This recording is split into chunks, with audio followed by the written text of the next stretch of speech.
ஒரு கதையை பண்றோம். இவனுக்கு புரியுதா? கடந்த கால நிகழ்வுகளை ஒப்பிட்டு ரிலேட் பண்ணி பார்த்துப்பாங்களா?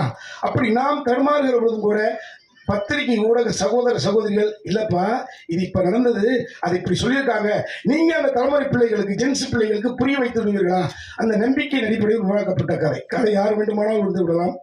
இது ஒரு நாள் இரவு சொல்லுகிற பொழுது அப்பா படத்துடைய தயாரிப்பாளர் தம்பி மதியழகன், அண்ணே என்னண்ணே இது, இது பப்ளிக்கான ஒரு படம்னே, என்னப்பா பண்ணலாம் அப்படின்னு.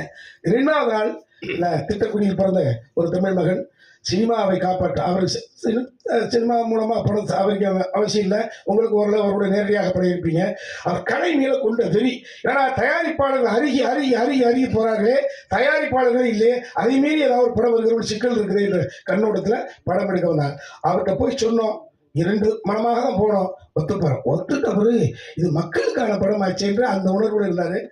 ஸோ நான் இயக்கியிருந்தால் இந்த ரிசல்ட் அல்ல. நிச்சயமாக நான் இன்று மத்தியானம் சகோதரர் சரண் அவர்கள் பார்த்த பொழுது வசன ரீதியாகவே சொல்ல வேண்டிய விஷயங்களை காட்சி ரீதியாக பண்ணியிருக்காரு உமாபதி. ஸோ அப்படின்னு சொன்னாங்க. அதுதான். ஸோ இப்போ நேற்று வரை எங்களது படமாக இருந்தது, இன்று காலையிலிருந்து உங்களது படமாக, நீங்கள் என்றால் மக்களுடைய படமாக மாறிவிட்டது. இந்த படம் சம்பந்தப்பட்ட கேள்விகளை நீங்கள் சகோதரர்கள் சகோதரி கேட்கலாம்.